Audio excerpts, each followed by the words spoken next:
welcome to another episode of the Comic Relief Podcast, YouTube comic book review. That is the name I'm going with right now because I don't have anything else cool to call it at the moment. I think I got like 2 months worth of comics here, so I may burn through these kind of fast to go over them because I don't want to make this long 3-hour video with extended edition and 5 DVD set. So all of that said, let's just get into it. Let's talk about it. Let's get this over with. First, I want to give a shout out to our good friend Chad Kavanaugh of Grunt 1B Comics. The latest issue he has released is Bedlam in Troubletown. It's issue number 3. Chad's art in this issue definitely has gotten a lot cleaner, a lot crisper. There's a bunch of scenes in here where he's drawn some buildings and made it look really, really sharp. Definitely worth checking out. You can order all this stuff if you go to grunt1bcomics.etsy.com. And you can also like him on Facebook and Twitter and Instagram, all at Grunt1bcomics. So there you go. Check it out. Good friend of ours, met him on Free Comic Book Day 3 years ago. And so we've been helping him, supporting him, and doing all that stuff. So go check out his stuff. Next, we have, from the new 52, we have Batman 50, 51, and 52. Right here you go, those 3 issues. I am going to tell you, by the time we got to this point in Batman,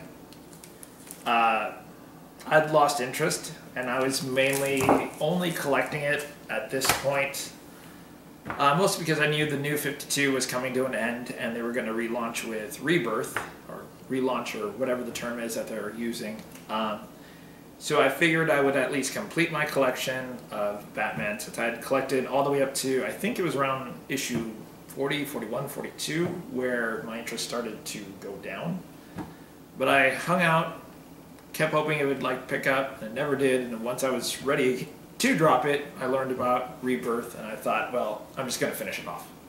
So I really don't have a lot to say about issues 50, 51, and 52, 52 being the last one, because mostly I just kind of picked it up and just kind of flipped through it, didn't really read most of it. I lost interest. Lost interest in the Bat. Next we have Justice League, issue number 49. Which continues the Darkseid War. This is part 9 of a really, really, really long and overly convoluted story that could have probably so far been cut in half. Kind of like Batman, Justice League started off so great. Somewhere in this whole Darkseid War, pretty much lost interest. I'm just getting it once again because I know the new 52 is ending and I might as well complete my collection rather than miss 3 or 4 issues out of it. Next we have Aquaman, issue number 51. I may have 52 in here, or maybe I just picked it up and haven't read it yet. Issue number 51. Aquaman, unlike Justice League, unlike Batman, has been consistently good. This story has been good. It's switched writers a few times. I was ecstatic when Colin Bunn was on the title. Recently, Dan Abnett, who I absolutely love, jumped on the title. And I can't really tell the difference of these writers. They've maintained the quality and carried over the stories so well from one another that it just flows. I can't tell that a different writer has been taking over. So that is a good thing. I know in a lot of comics you get a new writer who wants to come on, do his own thing, kind of shift everything around, kick out a bunch of characters that have been on the title forever, bring in a bunch of new characters, totally disregard some of the previous stories and just basically start telling new stories. This is not what's been happening in Aquaman. Aquaman has flowed through and through, issue to issue, and it's been great.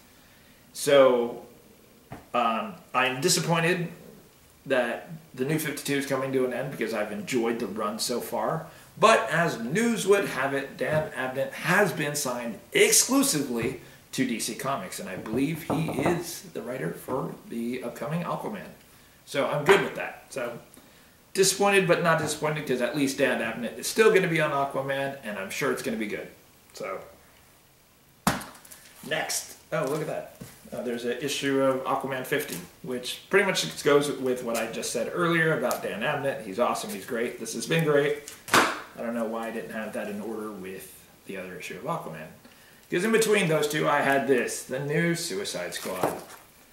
The original Suicide Squad with the new 52, I absolutely loved.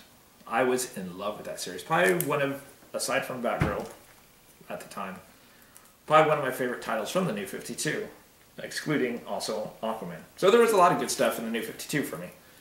But when they relaunched it as this new Suicide Squad, it started off okay. Wasn't as good as the previous Suicide Squad. But the last couple of issues, it's been just like Batman and Justice League. I get it, because I know the new 52 is going to end, and I might as well finish off my collection. Oh, look, another issue of Batman. I did a horrible job organizing these comics, apparently, because this should be with the Batman title that I already talked about. Or wait, I already talked about 50. It looks like, oh, I got suckered. I have two versions of issue number 50. So I paid twice for a book I'm not even reading.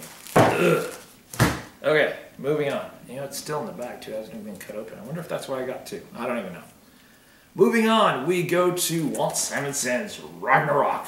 If you're not getting this book, you are doing yourself an injustice.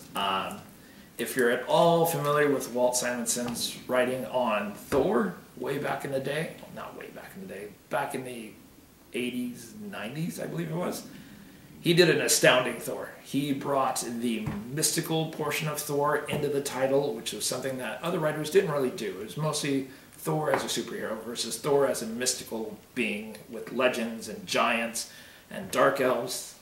Walt Simonson brought all that in. And now he is writing this Ragnarok, which is basically Thor, but he's dead. But he's got his hammer, the world is in chaos, there's dark elves, there's trolls. It's a good freaking book. It's a mixture of kind of a superhero feel with a far, far, far heavier fantasy feel. There isn't super villains to be said. There's just good and bad people in this world. And Ragnarok is freaking awesome. And if it wasn't just the story that's so good, Walt Simonson as an artist is incredible. So you are getting a good story and good art. Get Ragnarok, trust me. I think it comes out once every 2 months. So it's not even that. It's not even that big of a commitment. You just have to space out that time and read and wait. The worst part is if you actually really enjoy it like I do, you have to wait. It does cost you $4.99 per pop, but like I said, it's every other month, so it's actually well worth it. I mean, if you take a monthly comic, so this comic we'll just say is like $5, you're basically paying $2.50. I mean, not really, because you're not getting 2 issues in that month. But the stories are so good that it equals 2 issues. So there you go. Next on the list, we have Micronauts. So I was a huge fan of the original Marvel Comics and Micronauts. I had a few of the toys. I was not big into the Micronauts toys. Back then I was more into the He-Man toys. But I did have a few of the Micronauts toys. I had a few GoBots, and I had a few Transformers and stuff like that. But the comic I actually really, really enjoyed. It got kind of weird in the end of the original Marvel run. But IDW got the rights to Micronauts as well as ROM, but I'll talk about that later. And I thought, you know what? I'm going to pick up the issue. And it was actually, it's a little confusing a little bit, but I can tell that they're trying to set the groundwork. But it's definitely worth the read. I picked up number 1, and I think I have number 2 over there that I've not read yet. So pick up Micronauts. It's from IDW. Support IDW. They're doing a lot of really, really good titles. They have a lot of great stuff. They have Ragnarok, Micronauts, ROM, Transformers, G.I. Joe. They have a bunch of stuff, and it's definitely good stuff. So that was Micronauts, number 1. Next we have, let's see, Green Arrow. There's quite a few of them here. Once again, I did not organize these very well. So we have Green Arrow. So first, 47. When I was originally picking up Green Arrow, somehow 47 slipped through the cracks and I did not pick it up. But I did get this one. I really, really like this storyline about the infection with the werewolf kind of feel. And I love that he gets a dog. I'm a big dog person, if you didn't know that. So the fact that he had a dog running around with him. My biggest concern was that the dog was not going to make it through the series. Can you believe that? Like, I would have rather Green Arrow died before the dog. It's just how I am. It's the same way when I go see a movie. Let the person die, let the dog live. Come on, stop killing the dog and make me cry in the theater.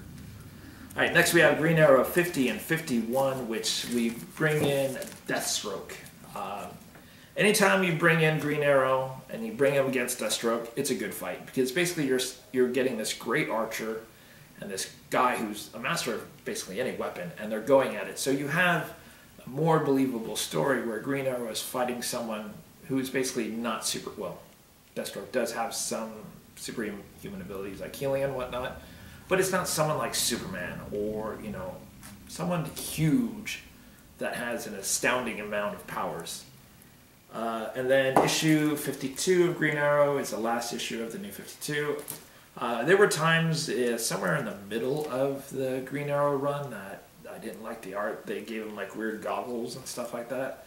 And he had weird curly looking hair. It was mostly the art style I was not digging. But I stuck through it because I was a fan of Green Arrow way back in the day, which probably comes from being a fan of Hawkeye. Especially through Hawkeye's run of Avengers and West Coast Avengers, I've always liked this idea of the archer. And usually when I play D&D, yes folks, I do play D&D, I usually play a ranger. And rangers are known for having the bow and arrow and animals. So anyway, that's all side nonsense. But anyway, this wraps up the story with the werewolf blood curse thing with Green Arrow. And he will be seen again in Rebirth. As a side note, the reason I'm trying to fly through these as quick as I can is I am getting all the issues of Rebirth and all the issues of the new DC post-Rebirth to see what sticks and what doesn't stick with me. So the next video will probably focus strictly on Rebirth, and I'll probably do a separate one for the other comics that I've gotten for that month or couple of months. To talk about the other books, but I want to do one that just basically focuses on Rebirth and share some thoughts on Rebirth. But that'll be another video. Alright, next we have Teen Titans 17, 18, and 19. The Teen Titans, I feel, they started to take a hit when they rebooted Teen Titans. I wasn't feeling it like I was before, and I've always been a huge fan of Teen Titans, which probably comes from being a fan of New Warriors. I kind of felt there was always a parallel between New Warriors and Teen Titans, with these young heroes trying to make it in a world like the Teen Titans compared themselves to the Justice League. The New Warriors basically could compare themselves to the Avengers. Anyway, so the Teen Titans felt like they took a little bit of hit in quality. But actually, issue 18 and 19, these which focus on Wonder Girl, and it brings in Wonder Woman, and it brings in all this lore. I thought those issues were really, really well done. So while they took a hit, the last couple of issues have been good, and I'm hoping with Rebirth that we do get high quality stories, and we get characters that I want to see. I know from one of the previews, it's either in Titans or Teen Titans, we get Donna Troy, which I'm ecstatic about because I was a huge fan of Donna Troy pre-52 when she was in Titans and Teen Titans, whichever the titles switched back and forth so frequently.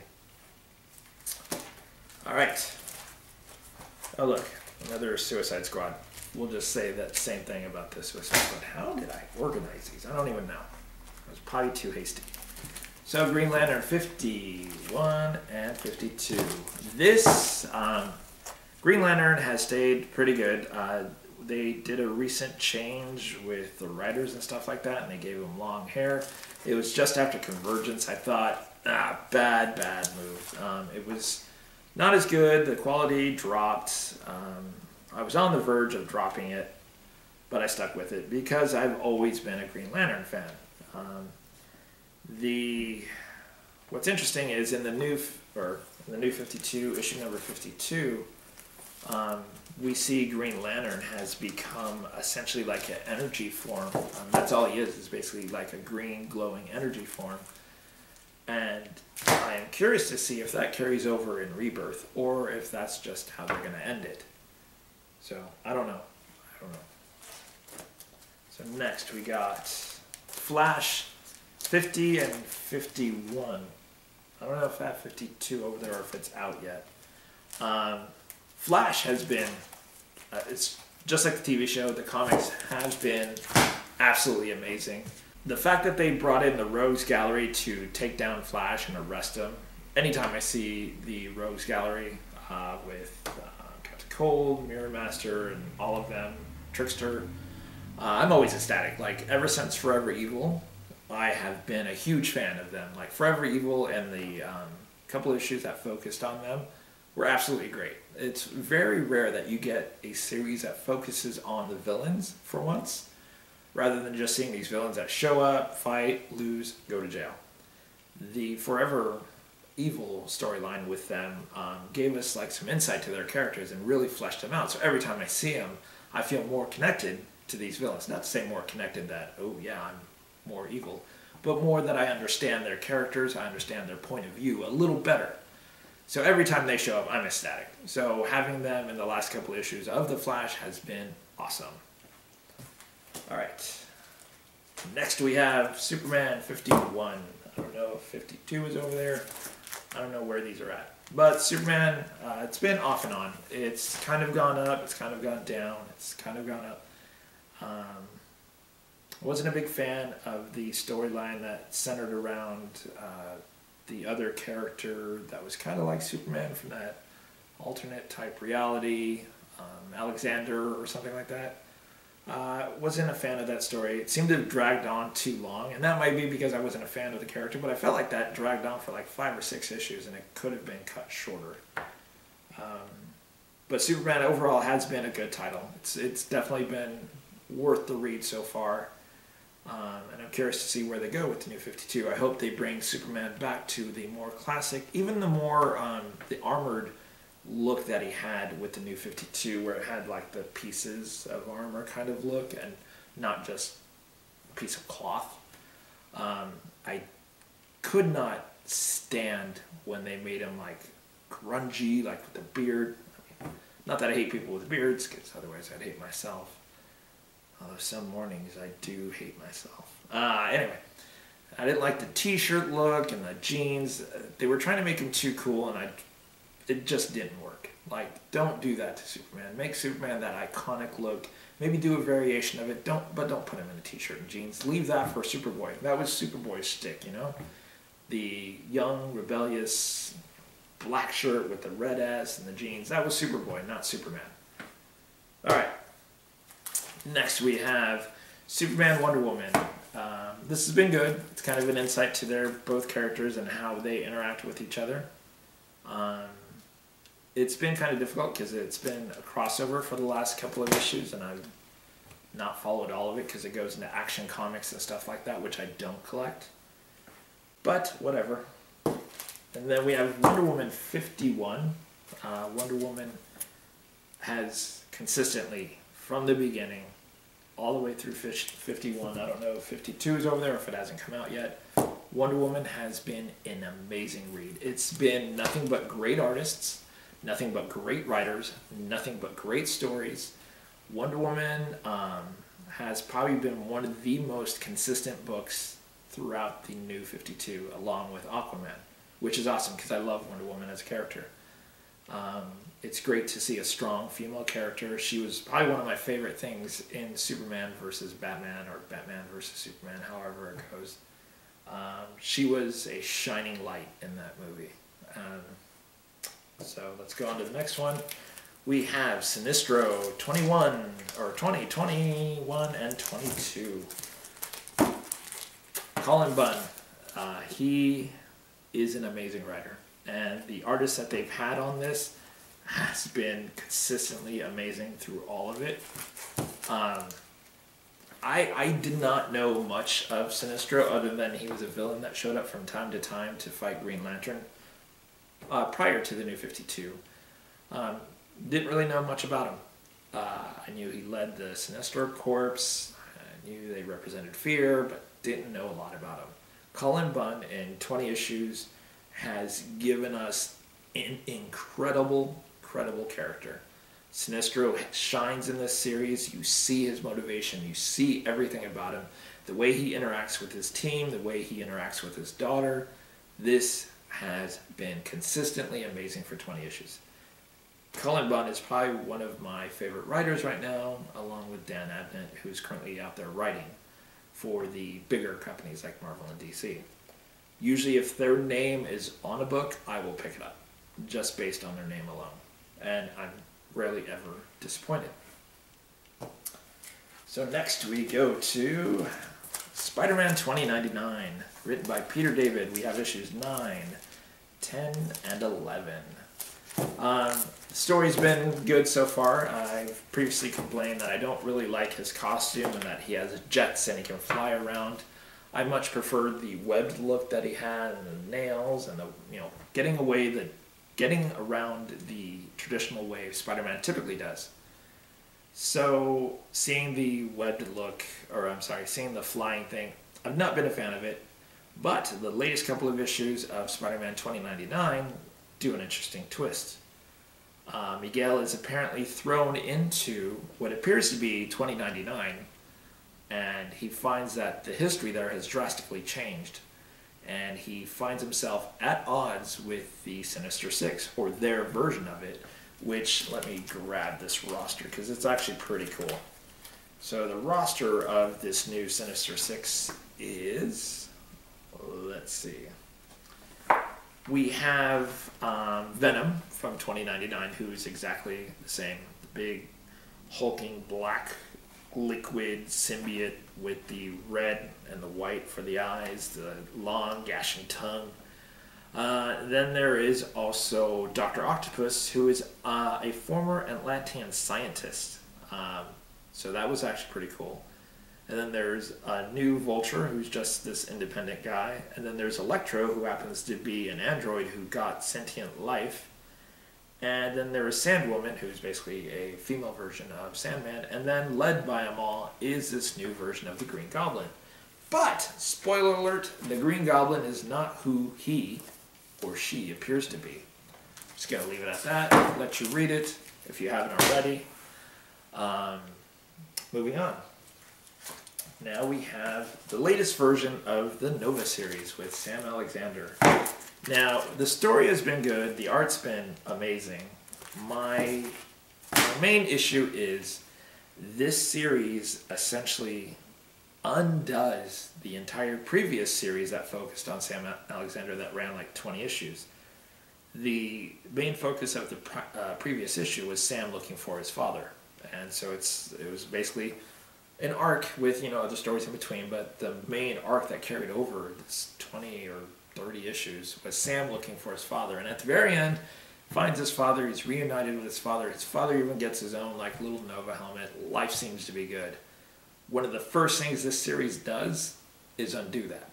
Essentially, we discover, nope, it's not his dad, it's a clone. And it's a clone that was sent there to actually kill Sam Alexander. But the clone can't do it because now he's attached to what should be his son. And it's still a good story. Like, if you disregard the previous series that was 20 or 30 issues, and read this just as a standalone, it's a good story. You're like, oh look, Sam's dad is a clone.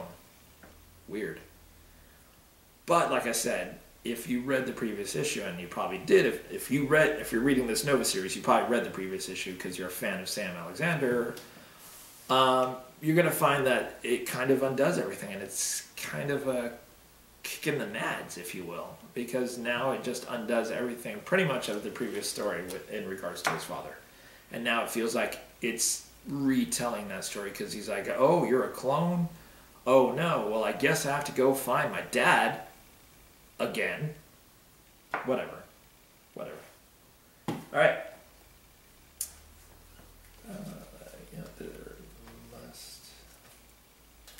There must be comics. Oh no, this is Free Comic Book Day version. Yeah, So at Free Comic Book Day, while we were doing our podcast at Southern California Comics, which you can go and visit at socalcomics.com, Jamie, you should give me a discount for the promotions that I just did for you and frequently do for you. Are you listening? You probably don't even watch this. Why don't you watch this? You should be supporting us, Jamie. Just kidding. Anyway, so one of the comics I picked up was a free comic book. It's the only one that I picked up, and it was Rom. Because as I said previously when I was discussing Micronauts, I was a big fan of Rom and Micronauts. Rom, much like Micronauts, got a little weird towards the end. But it was still a good series. I enjoyed Rom in general as a character. His interactions with a bunch of characters throughout the Marvel Universe. The introduction of the Dire Race was amazing. And seeing the Dire Race used throughout different titles. For example, they appeared in the X-Men for a while, like in issue 186 or 187. Anyway, and then the Dire Wraith were also a part of the New Warriors. Well, near the tail end, when they go after Torpedo/Turbo's armor. So I really enjoy the Dire Wraith because they essentially tie into a bunch of comics I was a big fan of. And Rom was an awesome book. I mean, he's a comic character just like the Micronauts, based off on a toy. And for Rom, he was a single figure. I mean, it was just a Rom toy. His arms did not bend, or his legs didn't bend. It was just a stiff toy that just did this. And it's pretty amazing that they came up with an entire story and series based off a toy that had no other background. It was just a single toy called Rom that Milton Bradley, I believe it is, tried to sell. And it spawned, I think, 65 issues of Rom, which I have somewhere in one of my closets. Anyway, the free comic book day version of the new Rom with IDW is really good. It's really good. Good introduction. The first couple of pages almost seem to harken back to the original series where he's just landed on Earth. The only thing I thought was a little weak in this issue is the Dire Wraith, how they look in this issue, because I'm a big fan of how the Dire Wraith look and how fearsome they were in the Marvel version. The Dire Wraiths in this issue look like those demon/devil things from Doom. The big brown ones with the big head. They look exactly like that. And I don't mean just like exactly like that, but I mean exactly like that. Like, you remember those bad graphics? They look exactly like that. So I'm hoping that somehow the Dire Wraith over time evolve into something a little more fearsome looking, because they just look like T-Rexes with a really big mouth. Anyway, next on the list, Red Wolf. Red Wolf number 5. This series has been really good. I've said it before. There's not a lot of action in terms of like battles and stuff like that. It's just a story that really develops this new Red Wolf character and how he interacts in this new world and new society that he is not from. But, you know, he doesn't battle Spider-Man or Rhino or anything like that. He's essentially like a detective's assistant by proxy in a way. So he's tracking down someone who has this time-displacing gun and who has disintegrated people, but he's not really fought him yet, and he's not gotten any help. There's no guest stars in this book, really, so it's, in terms of your standard superhero comic, it may be slower paced, but it is still a good story. Definitely still a good story. All right, next we go to Uncanny X-Men 5, 6, and 7. Alan Bunn is writing Uncanny X-Men. If you go to comicreliefpodcast.com and do a search for X-Men, you'll pull up a few articles that both Michael and I have written. Like, we have an article about the X-Men Apocalypse movie, as well as I wrote a review of how I felt when it came to the time that I realized I'm going to stop collecting Uncanny X-Men. You have to understand that my comic book collecting started over 30 years ago. with Uncanny X-Men and Avengers when my friend Charles gave me Uncanny X-Men 121 and Avengers 159. I was completely enthralled by both titles, but the X-Men spoke to me a little more. They seemed more believable. They didn't have like an android on the team like Vision. They didn't have this god like Thor, who I'm a fan of. But overall, as a team book, I was more interested in the X-Men. And the X-Men, I mean, I read those books back and forth, back and forth, back and forth, to the point where I was able to tell you what cover was what issue through this whole 300-issue run. I could tell you what happened in the issues. I mean, I read these comics so frequently that, I mean, most people would say it was a sickness. So in the last, 10 years, the X-Men for me have gone downhill. Grant Morrison came onto the title. He may be a fine writer. He's not my style. Chuck Austin was on there. He may be a great writer, not my style. All these people brought in their own take of the X-Men, and I thought, in my opinion, destroyed what I knew and loved about the X-Men. So there was a point where I actually stopped. And what's funny is I stopped around like 5 issues before they finally said, oh, and this is the end of Uncanny X-Men. But I didn't even go back and get those back issues. Then I heard that Cullen Bunn would be doing this new Uncanny X-Men title, and despite swearing off the Uncanny X-Men, or pretty much any X-book at this point, I said, it's Cullen Bunn. He does amazing work in Sinestro. I want to see what he does with Uncanny X-Men. Picked up the first issue. I loved it. So, okay, it could be a fluke. I might just be really excited because it has Psylocke. It had Mystique in there. It had Sabretooth in there. I might just be a little excited about that. Let's pick up issue 2. Picked up issue 2. Another good issue. Picked up issue 3. Another good issue. At that point, I put it on my list to be pulled. And now, I mean, I once again believe that the Uncanny X-Men can be good. But my fear is the day that Cullen Bunn leaves the title. I'm hoping, because Cullen Bunn was on 20 or 21 issues so far of Sinestro, that he stays that long with Uncanny X-Men and really sets the groundwork for Uncanny X-Men. I hope he stays beyond that, but I'm hoping that his long legacy with Sinestro will carry over into Uncanny X-Men. Because the day he leaves Uncanny X-Men may be the day that I stop collecting it again. So, alright. Next we go to Thunderbolts. Brand new Thunderbolts. It's pretty much the same team as the original Thunderbolts way back in the day by Kurt Busiek, with one minor change, that it is Winter Soldier leading the team and not Baron Zemo. The story is actually pretty good. It's a little confusing as to what is going on because there's not a lot of background as to why the team is doing some of the stuff that they're doing. But they're definitely heroes again, and they're trying to do the right thing.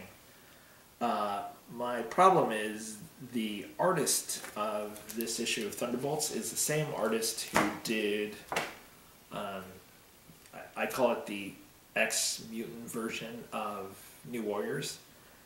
And to me, the story was okay. My biggest problem was the art. I couldn't tell who people were half the time. When there were 2 women standing next to each other, they looked exactly the same. And the artist has improved in this series, but there's a lot of spots in this first issue where you can see the art's not that tight. It looks very, and this isn't a slander to anyone who did comics in the 90s for Image, because I can barely draw a stick figure and make it look good. But there were some artists that were pretty rough in terms of comic book art, and I feel like this is where this guy's kind of stuck. He has a very 90s Image feel to his art. Everyone's super skinny, everyone has like the super pointed hair.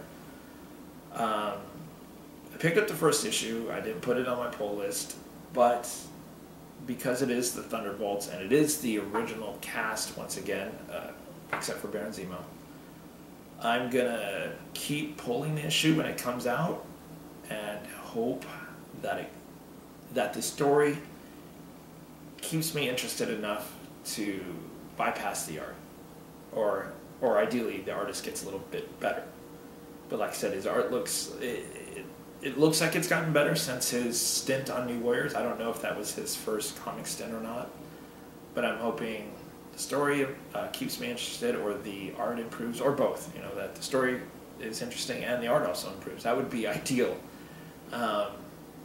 But I would recommend checking it out, especially if you're a fan of the original Thunderbolts.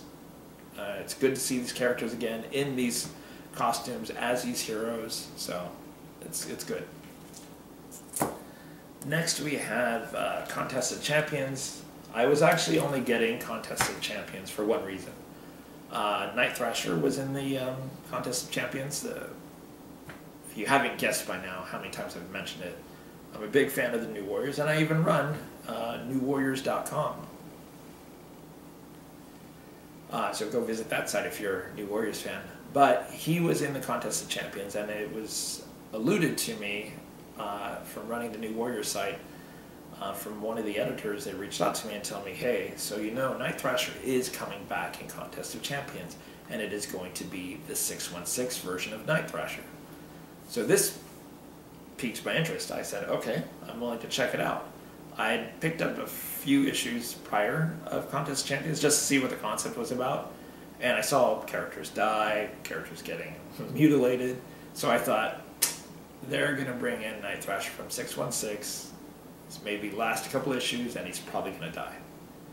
So when they brought him in with the more classic armored look, which I was good with, but they also brought him back in with his skateboard, which is odd because at the time of his death, he was not in his armored form, and he had already given up his skateboard long time ago. And what's interesting is he's pulled just seconds before his death, which, if you're really going to get picky about it, it's odd because in the New Warriors series, they actually show his body. His half-brother, Bandit, now wearing the Night Thrasher armor, goes and he finds Dwayne's body, Microbe, who also died from Nitro's explosion, as well as Namorita's body. But, you know what? Comics are comics, so what happened is he probably saw his body, left, fast forward time, they actually plucked him, they went back in time, plucked him just moments before that death, and we have Night Thrasher. So, believe it or not, Night Thrasher, after his round of combat, is sent back with other 616 heroes back to Earth. And much to his surprise, he lands and he's alive. So, Night Thrasher, Dwayne Taylor, is back. And Brandon Easton, as a bit of news here, has confirmed that in the Civil War II Choosing Sides limited series, Brandon Easton will actually be writing a story that focuses on Dwayne Taylor / Night Thrasher. I've tried to poke and prod Brandon to get information out of him about it, to see what it's going to focus on. Will it focus on Dwayne? Will it focus on Night Thrasher? Will it kind of be a mixture of both? And he's told me when he has the okay, he'll give me more information that I can post on newwarriors.com. I don't know, just waiting, so we'll see. And ironically, even though the camera cut me off, there was only one more comic to talk about, and that is Vikings #1. This comic is based off of the show Vikings. The comic kind of takes place in between some of the episodes. We've only gotten issue #1 that I'm aware of. I don't think a #2 has come out yet. This is published, if you're looking, it's not going to be IDW, it's not going to be Marvel, it's not going to be DC, it's not even going to be Dark Horse. This is actually from Titan Comics. So if you're a fan of the Viking show, I would recommend picking this up. All the characters are written very true to the characters you know from the show. Definitely worth reading. If you need your extra dose of Vikings, this book has it for you. And I think that's pretty much it. I think that's all I have to talk about. I tried to burn through those as quickly as I could because there was so many comics. If you have any thoughts, comments, whatever, feel free to let me know in the comments. Also, be sure to go to our website, which is www.comicreliefpodcast.com, and go click on the little tab that says Issues. You'll see all of our podcasts there. At this time, there's 20 episodes, And I'm currently, after I finish videotaping here, I'm editing our podcast where we talked about X-Men Apocalypse as well as just X-Men comics in general that dealt with Apocalypse. So go check out our podcast. We're on iTunes. You can stream it from our website. You can even download the MP3s from our website if that's your shtick. If you want to hear our beautiful voices permanently and as frequently as you want, there's that option. Until next time, which will, as I said, probably be the DC Rebirth kind of focus. Have fun, read comics, tell your friends to read comics, check out our website, tell your friends to check out our website, tell your family to check out our website, go on forums, on Facebook, tell them to check us out. I'd really appreciate it, really love it. Thanks.